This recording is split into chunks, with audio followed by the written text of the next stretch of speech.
Los mandatarios de América Latina no pasan por su mejor momento en materia de popularidad. El caso del presidente mexicano Enrique Peña Nieto destaca porque durante su gestión el país ha atravesado las peores crisis, los peores episodios de violación a los derechos humanos de la historia reciente, por supuesto, del país. El repunte de la violación, la desaparición de los 43 estudiantes de la Normal Rural de Ayotzinapa, la fuga del narcotraficante Joaquín El Chapo Guzmán, la controversial reunión con Donald Trump y el desplome financiero de la estatal de petróleo e insignia de la economía nacional Pemex son el cóctel que hoy deja su aprobación en solo 22%. Sin embargo, Peña Nieto se mantiene optimista y asegura que muchas situaciones escapan de las manos de los líderes.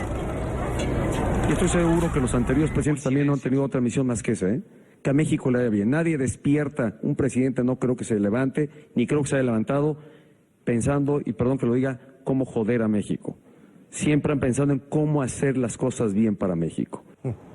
Quiero saludar en Ciudad de México a Ulises Corona, investigador y politólogo de la Universidad Nacional Autónoma de México, doctor en Ciencias Sociales. Bienvenido, una buena tarde. ¿Qué tal, Carlos? Buenas tardes, qué gusto de saludarles. Les mando un muy cordial saludo desde la siempre hermosa Ciudad de México. Así es, siempre hermoso, y usted, por supuesto, bienvenido aquí a NTN 24. ¿Ha sido débil el gobierno de Peña Nieto, por ejemplo, frente al crimen organizado, frente a la función de combatir la delincuencia y, por ejemplo, que ha dado pie esta situación de inseguridad en México a que desaparezcan 43 estudiantes? Efectivamente, después de la desaparición de los 43 estudiantes en Ayotzinapa, después de los asesinatos de casi un pelotón de militares en el estado de Sinaloa, México pasa por una crisis particularmente importante de seguridad. Las Fuerzas Armadas en México, el Ejército por un lado y la Armada de México por el otro, están en las calles apoyando tanto a la Gendarmería y como a la propia Policía Federal y a las policías estatales y municipales. La idea es crear un bando único para todo el país y para los estados de la Federación. Sin embargo, el problema de la seguridad tiene que ver con el que tengamos en el norte la frontera más importante del continente americano, por supuesto la frontera con Estados Unidos. Déjenme darles un dato. Apenas el día de ayer, antier, la Armada de México encontró un avión, un barco con cerca de un par de toneladas de cocaína que iba a los Estados Unidos de Norteamérica. El programa Rápido y Furioso que permitió meter armas a la ciudad, al país, a México, y los cárteles delincuenciales que prefieren hacer de la delincuencia organizada una forma de vida han sido uno de los principales riesgos y tareas del gobierno federal y por supuesto de las Fuerzas Armadas. Este es uno de los grandes problemas que tiene nuestro país, que insisto, el hecho de que tengamos a Estados Unidos como país vecino es una de las causales de este grave problema. Ahora, en la economía cuesta creer que el México pujante, el México industrializado, el México que genera muchísimo empleo, pues en México haya preocupación por la situación de la economía y por la situación de la principal empresa como Pemex. Claro, este año no crecimos como estaba programado, incluso rebajamos crecimiento económico como lo suponía tanto el Banco de México como el Fondo Monetario Internacional. La propia Pemex, que es la empresa más importante del Estado mexicano, tuvo que bajar su producción de petróleo. Desafortunadamente la competitividad mundial, el hecho de que esté México insertado en la globalización nos hace reducir la propia exportación de petróleo porque estamos supeditados a los precios internacionales, por un lado. Y por el otro lado estamos también supeditados a economías importantes como la de Estados Unidos. Es decir, no solamente la seguridad pública, sino depende de la bonanza norteamericana. Voy a poner un ejemplo. Después de la visita de Donald Trump a México, el peso llegó hasta casi 20 pesos de la relación por $1. ¿Qué quiero decir con esto? Que bueno, los altibajos de la política norteamericana se reflejan de manera inmediata en la política económica en México. Estamos desafortunadamente supeditados a la política económica norteamericana y a las propias plataforma que de seguridad continental ofrecen los Estados Unidos para el resto del continente. Me parece que el hecho que tengamos la frontera más importante, México en algunos casos le favorece, pero en otros casos también le perjudica. Voy a poner otro ejemplo. Tenemos una gran influencia en la moda, una gran influencia en el habla, tenemos una gran influencia en las costumbres, tenemos una gran influencia hasta en la música.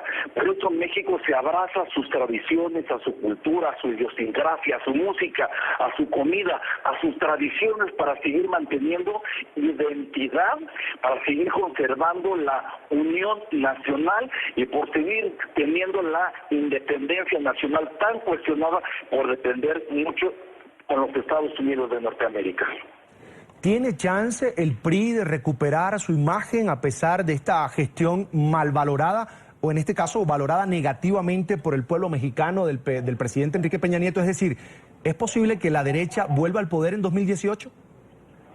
Yo lo veo muy difícil. El PRI está pasando por una etapa particularmente compleja porque al interior del país tenemos gobernadores como el de Quintana Roo, como el de Veracruz, como el de Ciudad Juárez, Chihuahua, que han cometido excesos en la corrupción y también en la impunidad, del cual no se escapa ni el propio Enrique Peña Nieto porque fue acusado apenas al inicio de su gestión de una Casa Blanca y su esposa fue acusada apenas el año pasado en un apartamento en Miami. El sistema político mexicano está pasando por una gran transición y reacomodo de fuerzas. En México deberá de proponerse los gobiernos de coalición, gobiernos unidos, gobiernos divididos. En México deberá proponerse una segunda vuelta. En México deberá proponerse una mayor participación de la ciudadanía.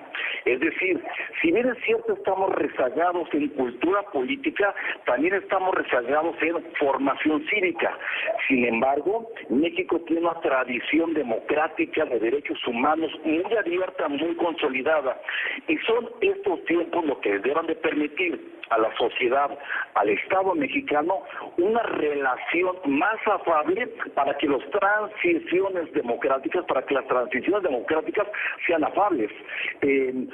Personalmente no estoy de acuerdo con transiciones democráticas como la de Argentina, como la de Brasil, por supuesto tampoco como la de Venezuela. En México la ley político-partidista tiene particularidades muy importantes y sobre estas me parece que los mexicanos debemos seguir trabajando con la sociedad en el fortalecimiento de las instituciones. En pantalla, Ulises Corona, investigador y politólogo de la Universidad Nacional Autónoma de México, doctor en Ciencias Sociales. Por supuesto, un placer que esté con nosotros esta tarde aquí en NTN 24. Yo les mando un cordial saludo, gracias por recibirme. México lo recibe con los brazos abiertos, estamos llenos de cultura, llenos de música. El mexicano, pese a todos los problemas que tenemos, siempre es un tipo alegre, bonachón, simpático.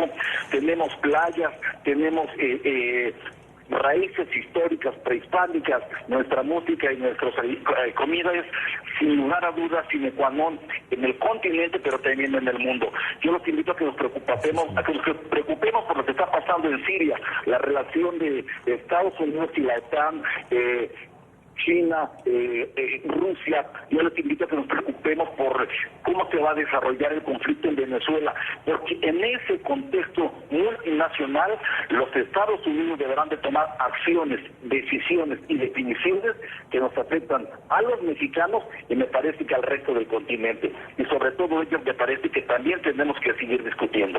Así será. Mil gracias, una buena tarde. Hasta la próxima.